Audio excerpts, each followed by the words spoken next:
En el pasaje que vamos a estar estudiando hoy, que es en Segunda de Samuel, capítulo 6.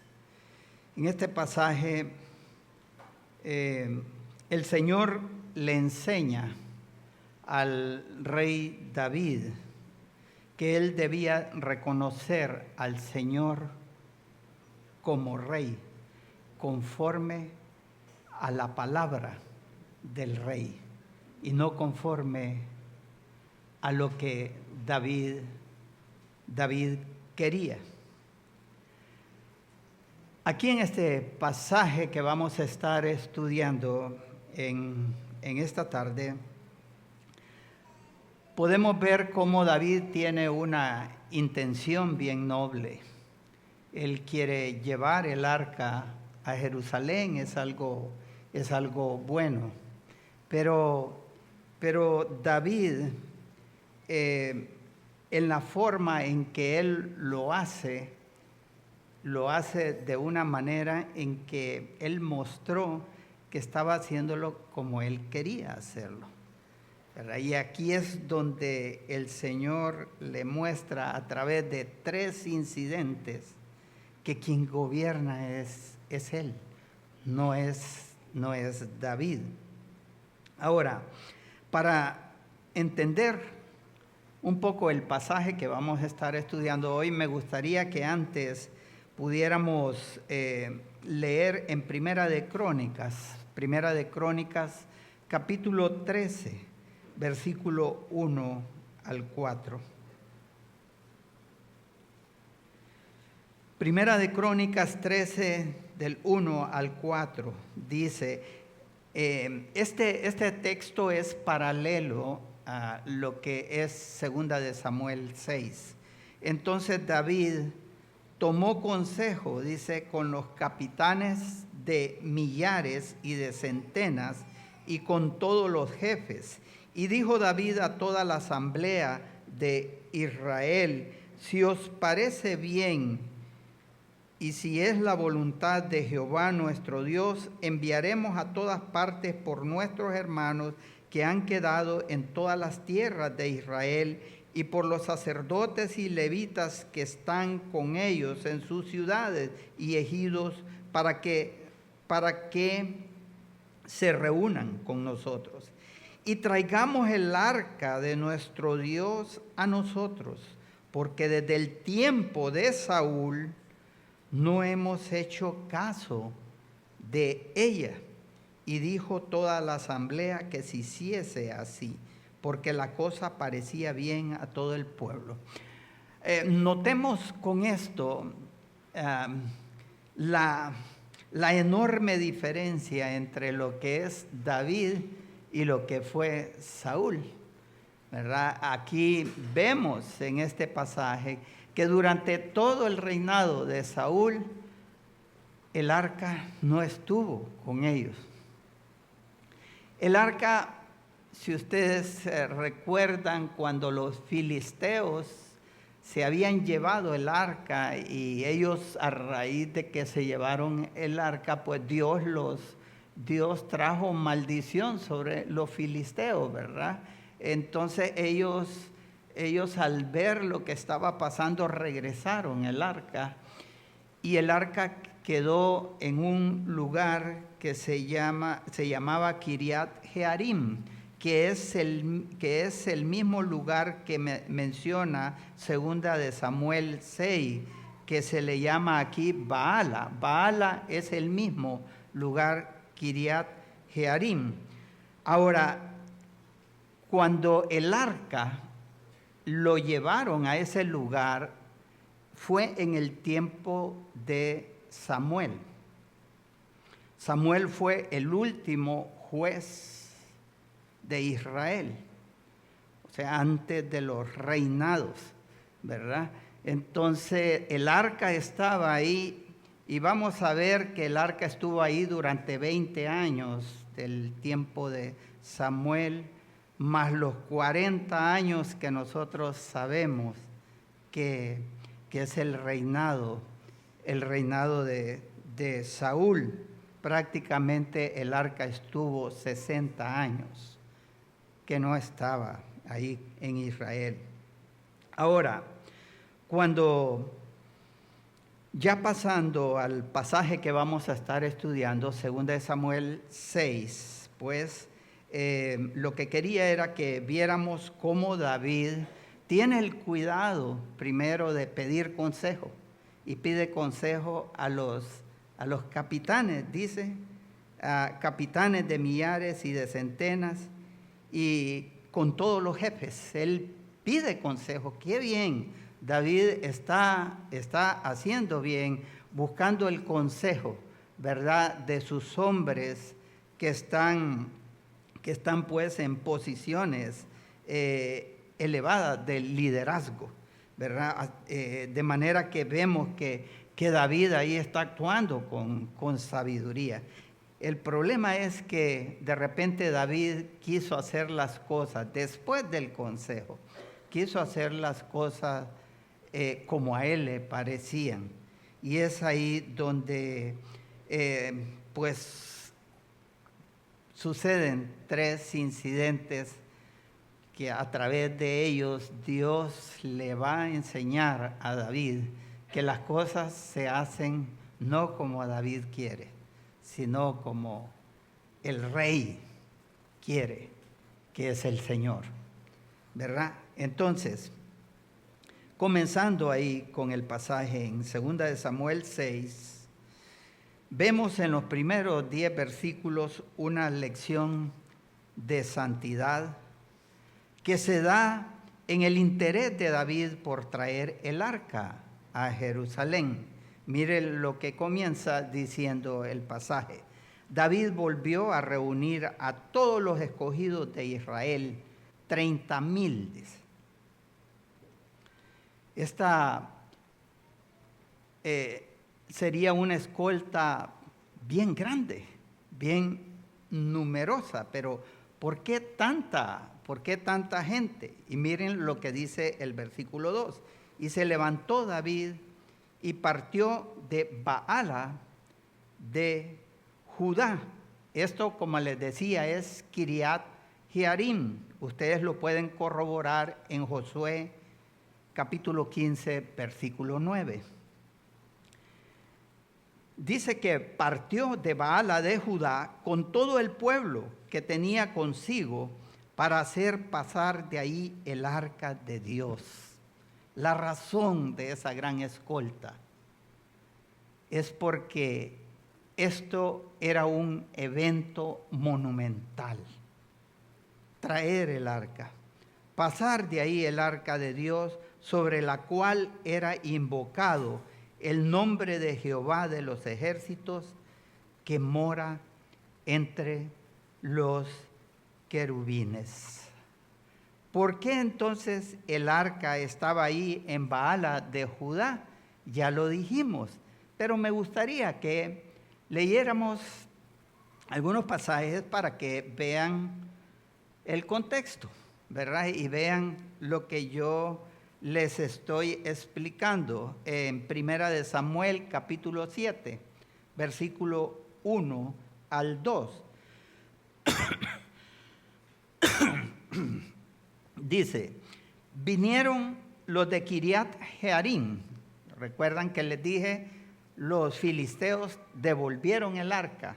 Y vienen los de Kiriat Jearim y llevaron el arca de Jehová y la pusieron en casa de Abinadab, situada en el collado, y santificaron a Eleazar su hijo para que guardase el arca de Jehová. Por eso el arca estaba ahí, ¿verdad? Ahora, dice el versículo 2, desde el día que llegó el arca a Kiriat Jearim, pasaron muchos días, 20 años, y toda la casa de Israel lamentaba en pos de Jehová. Estos 20 años, como les decía, son 20 años en el tiempo de Samuel. Pero luego viene Saúl y en todo el reino de Saúl nunca se acordaron del arca. El arca seguía ahí en ese lugar. Y Saúl gobernó 40 años. O sea que son 60 años que el arca no está con ellos. Ahora, ¿por qué le interesaba a David traer el arca? No le interesó a Josué, sí le interesa a David. ¿Por qué le interesa a David? Porque el arca representaba la presencia de Dios mismo entre el pueblo. Y ahí podemos ver la diferencia entre lo que era David y lo que era Josué. A Josué no le interesó la presencia de Dios en su reinado. A David sí le interesaba. De manera que David comienza a hacer algo noble, algo que era bueno hacer, traer el arca nuevamente con ellos, porque el arca no estaba con ellos, no estaba en Jerusalén.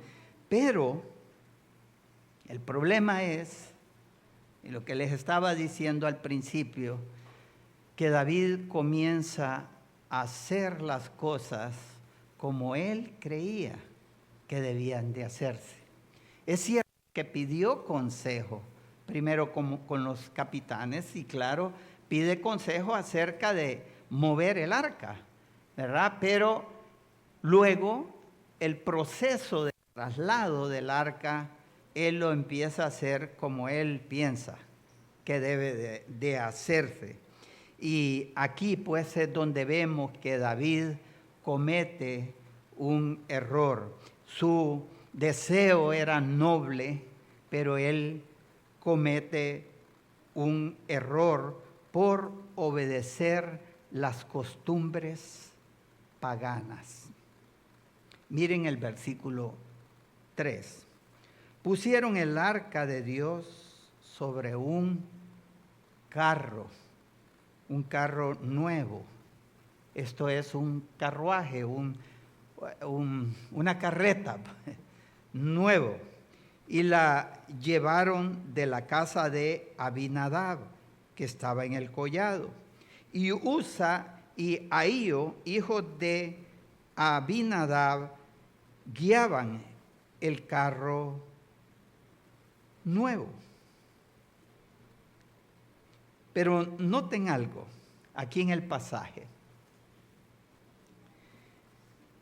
Si notan, aquí se hace un énfasis sobre un carro nuevo. Dice, un carro nuevo, el carro nuevo. Al enfatizar esto, aparentemente el Espíritu Santo está apuntando a un problema. Un problema. ¿Y cuál es ese problema? Creo que hay algunos de ustedes han de identificar el problema. Pero cuando los filisteos decidieron regresar el arca al pueblo de Israel, miren cómo lo hicieron. Miremos en 1 Samuel capítulo 6, versículos 7 al 9. Haced pues ahora un carro nuevo, dijeron los filisteos, ¿verdad? Haced pues ahora un carro nuevo, y tomad luego 2 vacas que críen, a las cuales no haya sido puesto yugo, y uncid las vacas al carro, y haced volver sus becerros de detrás de ellas a casa. Tomaréis luego el arca de Jehová, y la pondréis sobre el carro, y las joyas de oro que le habéis de pagar en ofrenda por la culpa, la pondréis en una caja al lado de ella, y la dejaréis que se vaya, y observaréis si sube por el camino de su tierra a Bet-Semes. Él nos ha hecho este mal tan grande, Y si no, sabremos que no es su mano la que nos ha herido, sino que esto ocurrió por incidente. Aquí vemos a los filisteos, ¿verdad? Diciendo, bueno, vamos a llevarnos el arca, vamos a entregárselo. Si nosotros vemos que estos bueyes llegan a tierra de Bet-Semes, entonces sabremos que Él nos ha herido, que Dios nos ha herido. Pero si eso no sucede, pues entonces fue casualidad. Eso es lo que están diciendo ahí, ¿verdad? Pero el punto, hermanos, que vemos aquí es que cómo decidieron ellos trasladar el arca. Con una carreta nueva, alada por bueyes. Ahora, ¿cómo es que Dios había enseñado que debía de trasladarse el arca? Dios en Números capítulo 4, versículos 1 al 6, Él había enseñado que el arca debía ser transportada cargándose con varas, con hombres caminando unos atrás y otros adelante, pero cargadas con varas y especialmente por coatitas. Los coatitas eran de la familia de los levitas. Específicamente los coatitas eran los que tenían que trasladar el arca, no era cualquiera. Y además dice Dios cómo se debe de llevar el arca. No era en un carruaje, no era en un carro nuevo, era de esa manera, con varas, cargada por hombres que eran los hijos de Coat. Aquí entonces vemos que David pecó, hermanos. Pecó porque él siguió el ejemplo de los filisteos. Él siguió el ejemplo de estos filisteos paganos, idólatras, y no siguió el consejo de Dios. Cada vez que violamos las Escrituras, hermanos, nosotros nos exponemos al peligro de que el Señor nos discipline. Y el hecho de que el Señor no nos discipline en el momento mismo en que pecamos es por pura gracia del Señor. Es la pura gracia de nuestro Señor que nosotros no seamos disciplinados en el momento mismo en que nosotros pecamos. Es una muestra de su gracia cuando el Señor no nos disciplina por nuestro pecado.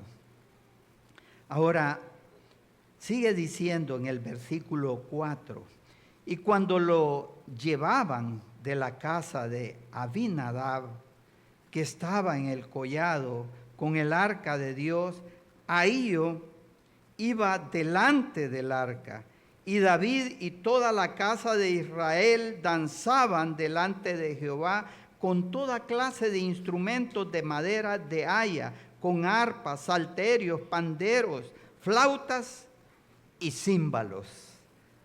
Ahora, de este pasaje, hoy en día hay muchas iglesias que toman este pasaje para enseñar que la alabanza a Dios debe de ser así como David lo hizo, danzando, saltando y con todo aquel montón de cosas que aquí vemos en el pasaje que David hizo.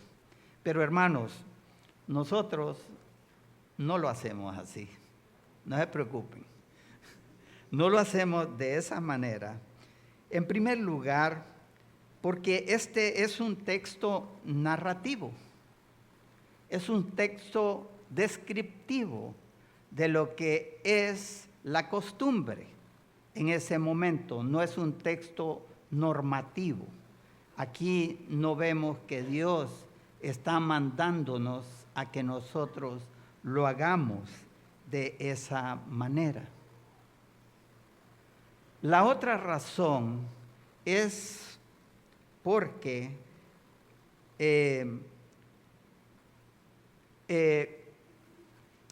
el Nuevo Testamento no lo enseña que debemos de alabar al Señor de esa manera.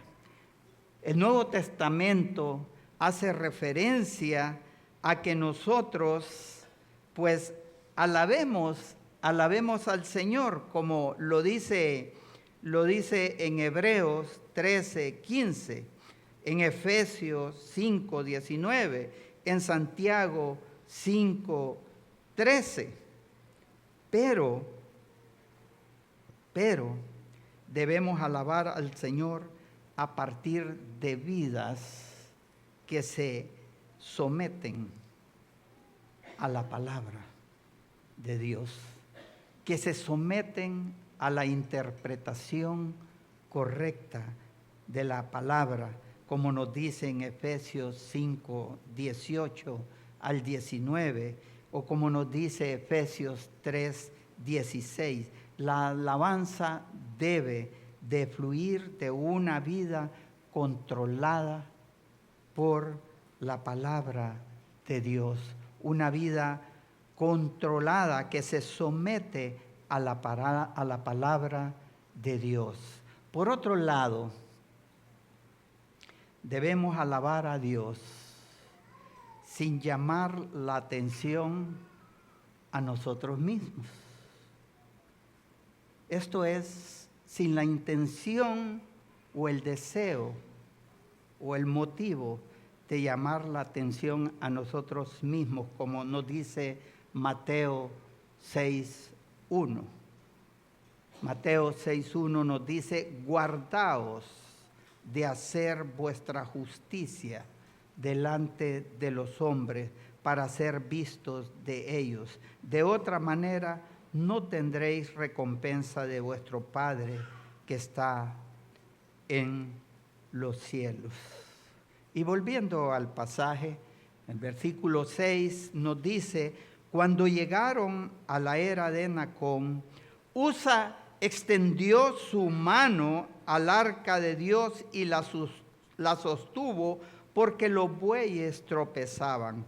Usa no debió tocar el arca, de acuerdo a lo que la palabra nos enseña. Si ustedes leen en el Antiguo Testamento, Usa no debió tocar el arca porque Dios así lo había establecido, ¿verdad? Y además eran los coatitas que debían de llevar el arca, y ni aun los coatitas podían tocar el arca. Y el furor de Jehová, dice, se encendió contra Usa y lo hirió ahí Dios por aquella temeridad, es decir, por aquella irreverencia, y cayó ahí muerto junto al arca de Dios. ¿Qué destaca este punto? Lo que nos destaca es que Dios no acepta el entusiasmo sin obediencia. Usa murió por una buena intención, pero en desobediencia al orden divino, al orden que Dios había establecido. No es que el Señor fue cruel con él. Lo que el Señor está haciendo aquí es simplemente que Él actuó coherente con su palabra. Él está cumpliendo lo que Él había dicho. Hermanos, la sorpresa aquí no es que el Señor mató a Usa. La sorpresa aquí es, o lo sorprendente aquí es, que no mató a David y a los 30,000 hombres que los acompañaban en el traslado del arca. Eso es lo sorprendente. Muchas veces nosotros nos sorprendemos de por qué Dios disciplina a alguien por su pecado. A veces nos sorprendemos y decimos, pero si a mí no me hizo nada, tal vez por un pecado mayor. Hermanos, lo sorprendente es su gracia. Lo sorprendente es que Dios tiene gracia para con nosotros. Dios debía de matarnos por el pecado. Pero lo sorprendente es su gracia. Gracia sobre gracia. Debemos de estar sorprendidos de que Dios no nos mate, porque muchas veces nosotros no le obedecemos. Romanos 6:23 dice, porque la paga del pecado es muerte. Si Dios no nos mata es por su gracia, hermano. Eso es lo sorprendente. Y eso es lo que debe de sorprendernos a nosotros. Versículo 8, y se entristeció, dice, o sea, se enojó David por haber herido Jehová a Usa y fue llamado a aquel lugar Pérez Usa. Esto es el quebrantamiento de Usa. Eso es lo que significa. Fue llamado Pérez Usa hasta hoy, dice. David se enojó porque él, pues probablemente él se sintió culpable por lo que había pasado. David debía de haber responsablemente haberse asegurado de cómo debía de ser trasladado el arca, y él se sentía mal por eso, porque el arca fue transportada no como Dios lo mandó, con las varas y por los coatitas. Y en el versículo 9 dice, y temiendo David a Jehová aquel día, dijo, ¿cómo ha de venir a mí el arca de Jehová? Miren, la idea es que David dijo, ¿cómo voy a traer el arca cuando es tan peligroso? Tan peligroso hacerlo. Hermanos, esto es como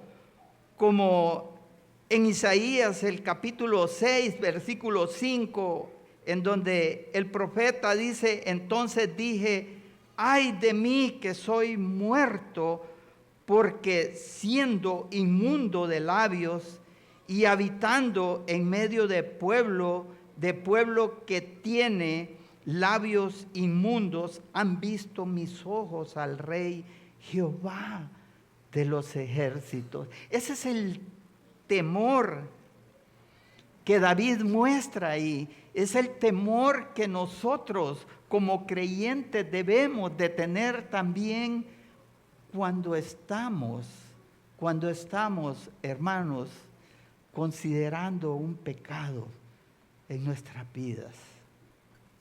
Ay de mí que soy muerto. Versículo 10.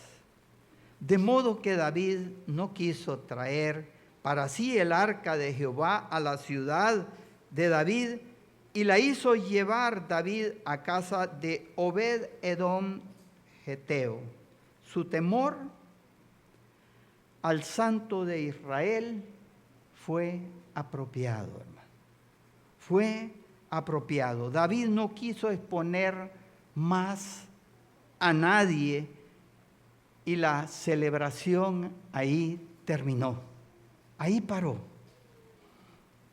Pararon con toda la celebración y se decidió llevar al arca a casa de Obed Edom Geteo, dice, porque Obed era un levita. Y eso lo pueden corroborar en Primera de Crónicas 15, 16. Hermanos,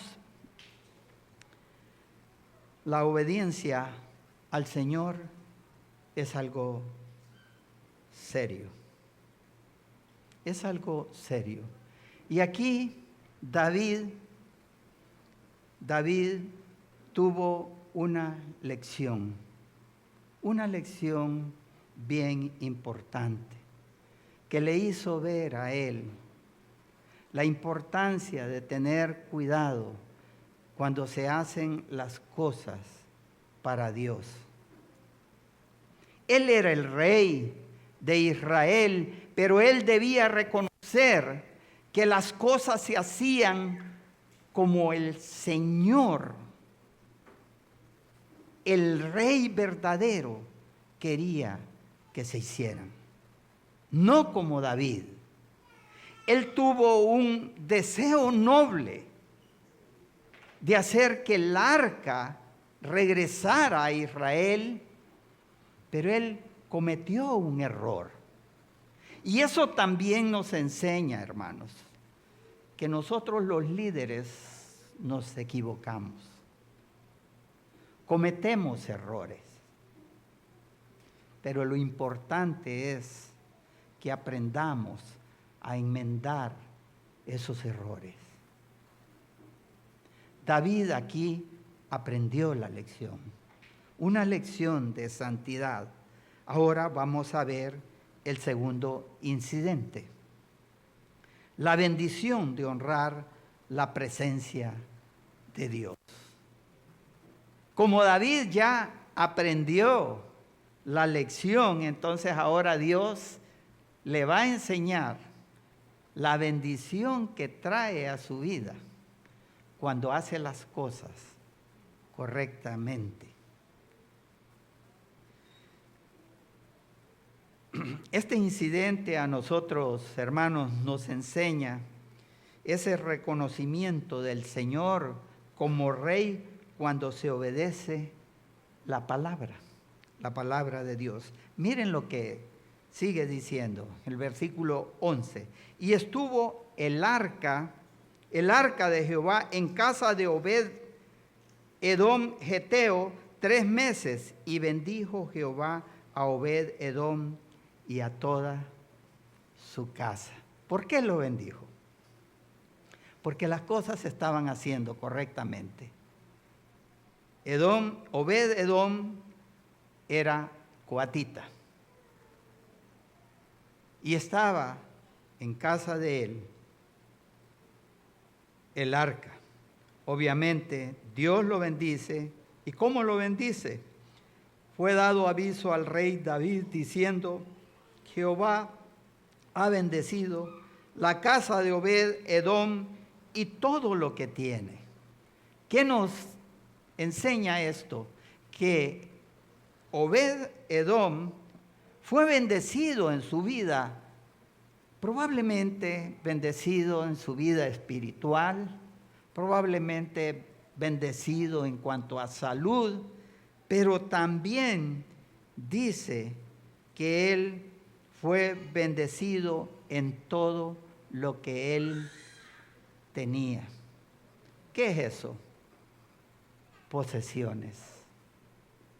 Él fue bendecido también en sus posesiones materiales. Y hermanos, con esto no es que les estoy enseñando que entonces obedezcamos al Señor para ser bendecidos materialmente. No, esto es con Obed Edom que Dios lo hace.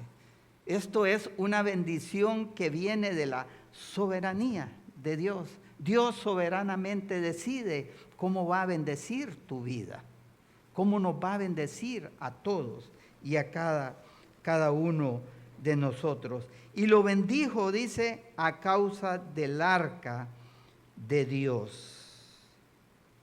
Y ahora vean la respuesta de David. Entonces David fue y llevó con alegría el arca de Dios de casa de Obed Edom a la ciudad de David, que es Jerusalén. Aquí vemos a David ya seguro. Dice, qué bien. David interpreta que Dios ya no estaba enojado, que Dios ya estaba pues a él le había agradado la forma en cómo se estaban haciendo las cosas. Ya no estaba enojado como cuando mató a Usa, y David decide llevarse el arca. Pero aquí David hace una serie de cambios para transportar el arca, y eso ustedes lo pueden corroborar ahí en Primera de Crónicas 15, del versículo 1 al 4 y del versículo 12 al 15. Podemos ver cómo David comienza a hacer las cosas como la palabra de Dios lo dice, hermanos. David ya había aprendido la lección y David sabía que esa era la forma en que Dios iba a bendecir su reinado. Si nosotros queremos experimentar la bendición de Dios en nuestras vidas, hagamos las cosas como Dios lo manda que debemos de hacer. El versículo 13, y cuando los que llevaban el arca de Dios habían andado 6 pasos, él sacrificó, dice, un buey y un carnero engordado. Probablemente pues David está viendo que ya esto sí es una celebración, y entonces vamos a celebrarlo de esta manera. Y David danzaba con toda su fuerza, dice, delante de Jehová. Esto significa que él danzaba delante del arca, porque el arca era la presencia de Jehová. El arca, tener el arca frente a ellos era tener la gloria de Dios frente a ellos, y sobre todo tener a Dios como el que verdaderamente reinaba sobre Israel. Aquí vemos a David y dice sigue diciendo en el versículo, y estaba David vestido con un efod de lino. Esto es una especie de chaleco, como de una vestimenta sin mangas, ¿verdad? O sea, lo que vemos es que David aquí no está interesado en protocolos de su reinado, ¿verdad? No está interesado en que lo vean con vestimentas del el gran rey. Él está vestido con el propósito de adorar al Señor, de adorar a Dios. Así David y toda la casa de Israel conducían el arca de Jehová con júbilo y sonido de trompeta. Verdaderamente lo estaban haciendo con gozo. Y de modo que aquí entonces lo que se enfatiza, hermanos, es que cuando se honra a Dios y se sigue su orden, Dios trae bendición. Y eso lo vio David. Y eso es lo que nosotros también debemos de ver. Pero ahora veamos el tercer incidente que ocurre del versículo 16 al 23, cuando la apariencia pesa más que la devoción. Aquí vemos a un pueblo gozoso de tener al arca, y de tener al arca con honra, obedeciendo a Dios en todo lo que se debía de hacer. Pero cuando a la apariencia pesa más que la devoción, entonces, hermanos, el Señor también se desagrada. Y esto que vemos aquí es dado por un enfoque en el hombre. Miren lo que dice el versículo 16. Cuando el arca de Jehová llegó a la ciudad de David, esto, para que llegara el arca a la ciudad de David, que era Jerusalén, tuvieron que recorrer como unos 16 kilómetros. Kiriat Jearim, o sea, Baala, estaba al oeste de Jerusalén, aproximadamente unos 16 kilómetros. Aconteció, dice, que Mical, hija de Saúl, miró desde su ventana y vio al rey David que saltaba y danzaba delante de Jehová, y le menospreció en su corazón. Aquí se contrasta la adoración apasionada de David con el desprecio, con ese desprecio frío de Mical. Aquí Mical está mostrando, Mical era hija de Saúl y esposa de David. Y aquí lo que Mical está mostrando es el carácter de Saúl. La palabra dice Mical, hija de Saúl, como dándonos a entender, van a ver el carácter de Saúl en esta mujer. Mientras el pueblo estaba gozándose de tener la presencia del arca con ellos, Mical estaba menospreciando a David. Mical estaba más interesada en la apariencia de David. Mical estaba interesada más en que él se vistiera y que él hiciera las cosas conforme a la honra que el hombre hace a un rey. Ella estaba más interesada en la apariencia de su esposo, de David, que en honrar a Dios, que en gozarse por la presencia de Dios en su vida. Versículo 17. Metieron pues el arca de Jehová y la pusieron en su lugar en medio de una tienda que David le había levantado, y sacrificó David ahí holocaustos. Estos eran animales que eran sacrificados, eran matados y se quemaban totalmente, simbolizando una entrega total. David lo que estaba mostrando con eso era que ellos estaban totalmente entregados a la alabanza a su Señor. Delante dice que ellos sacrificaron holocaustos y ofrendas de paz. Las ofrendas de paz eran animales que mataban, simbolizando también una relación de paz con el Señor. Esto era una adoración, hermanos. Era una adoración completa. Estaban exaltando al Señor y estaban ellos alabándole de todo corazón.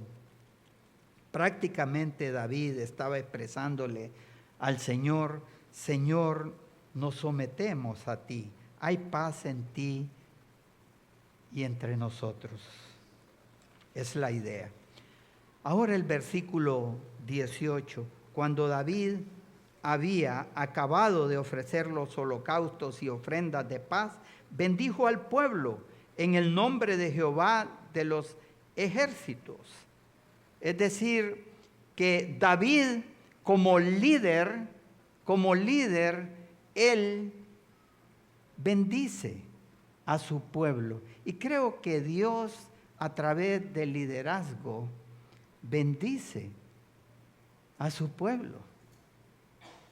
Y el líder puede bendecir a su pueblo cuando está enmarcado en la voluntad de Dios, y repartió a todo el pueblo y a toda la multitud de Israel, así a hombres como a mujeres, a cada uno un pan y un pedazo de carne y una torta de pasas, y se fue todo el pueblo, cada uno a su casa. Esto es como como probablemente simbolizando, ¿verdad?, esa bendición que David le estaba dando a su pueblo. De manera, hermanos, que esta era una celebración gloriosa. Aquí vemos a David adorando al Señor con gozo en el Señor, con oración al Señor, con alabanza, con bendición del Señor y con la gracia del Señor. Lo opuesto de cómo aquí actuó y pensó David, hermanos, sería vivir exaltándonos a nosotros mismos. David, como rey, él fácilmente podía exaltarse, como lo hizo Saúl. Pero yo creo que cuando nosotros nos exaltamos, nosotros lo que estamos haciendo es lo opuesto a la verdadera adoración a nuestro Señor. Versículo, ¿cuál íbamos? Al 20. Dice el 20: volvió luego David para bendecir su casa. Y saliendo Mical a recibir a David, dijo: cuán honrado ha quedado hoy el rey de Israel, descubriéndose hoy delante de las criadas de sus siervos, como se descubre sin decoro un cualquiera. Miren lo que dice Mical, ¿verdad? Mical diciéndole a David: oye, David, descubriste tu cuerpo. El rey descubrió su cuerpo a las siervas, a las esposas de sus siervos, expresándose de una manera bien despectiva. Ahora, lo que les estaba diciendo, Mical estaba más interesada, hermano, en la apariencia, no en la verdadera adoración al Señor. Cuando nosotros hacemos las cosas pensando en nuestra apariencia, pensando en cómo llamar la atención, pensando en cómo hay reconocimiento hacia mi persona, hermanos, eso no es la verdadera adoración que Dios espera de nuestra parte. Versículo 21. Entonces David respondió a Mical: fue delante de Jehová quien me eligió en preferencia a tu padre y a tu casa, para constituirme por príncipe sobre el pueblo de Jehová, sobre Israel. Por tanto, danzaré delante de Jehová, y aún me haré más vil que esta vez, y seré bajo a tus ojos, pero seré honrado delante de las criadas de quienes has hablado. Hermanos, aquí vemos a David enojado. Aquí le está diciendo, pues, fue delante de Jehová quien me eligió en preferencia a tu padre y a toda tu casa. Estaba enojado David. Hermano, creo que David ahí también pecó, pecó, ¿verdad? Pero esto nos muestra una vez más que los líderes pecamos, hermano. Fallamos. Pero estoy seguro que David se arrepintió después de haber dicho todo esto. Pero este menosprecio de Mical, hermanos, provoca el castigo de Dios sobre Mical. Miren lo que dice el versículo 23. Y Mical, hija de Saúl, nunca tuvo hijos hasta el día de su muerte. Cuando a alguien le falta el respeto a la autoridad que Dios ha delegado, Dios trae juicio y castigo sobre esa persona. Mical no tuvo hijos. Y qué bueno, Dios sabía que el hecho de que David tuviera hijos con ella, ¿qué clase de hijos iban a ser? Las mismas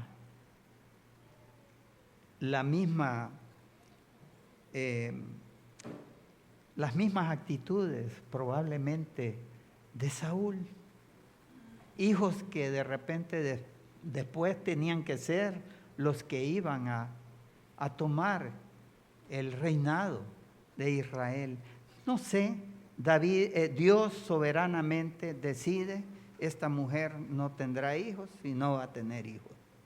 Pero el punto es, hermanos, que cuando alguien se rebela contra la autoridad que Dios ha delegado, Dios trae castigo. Dios trae castigo. Y sabemos también que los líderes nos equivocamos. Fallamos, hermano. Pero lo importante es que se rectifique, se corrija. A veces en las decisiones es importante que nosotros pidamos consejo. Ustedes no saben cuánto nosotros pedimos consejos sobre muchas cosas que se hacen aquí en la iglesia. La iglesia Impacto, ustedes saben cómo funcionamos. Tenemos un consejo de ancianos y todos los ancianos trabajamos de manera que buscamos el consejo entre todos. Y bajo ese consejo es que nosotros tratamos de hacer las cosas siempre bajo los parámetros de la palabra de Dios. Y muchas veces uno aún frente a ese consejo se equivoca, porque hay tanto detalle en las decisiones que de repente hubo algo ahí que se nos escapó de cómo debía de hacerse y ahí cometemos el error.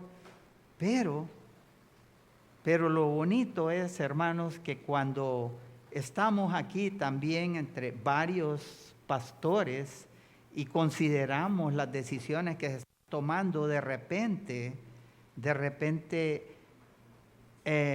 se ve como que no hay paz en la decisión que se ha tomado, pues entonces vamos al consejo de ancianos y planteamos las diferencias que pueden haber entre nosotros. Y el consejo de ancianos, hermanos, ustedes no saben la sabiduría de Dios que viene a través de todo eso. Y por eso es que en nuestra iglesia tratamos de hacer las cosas de manera que haya honra a la autoridad delegada por Dios. Nosotros estamos aquí y sobre nosotros hay otros. Y sobre los que están allá también hay otros, que es un consejo de ancianos. Así que la enseñanza es, hermanos, no es nuestro reino, es el reino del Rey. Vamos a orar. Señor, te damos las gracias por el tiempo que nos has dado aquí entre nosotros. Gracias por tu palabra. En el nombre de nuestro Señor Jesucristo. Amén.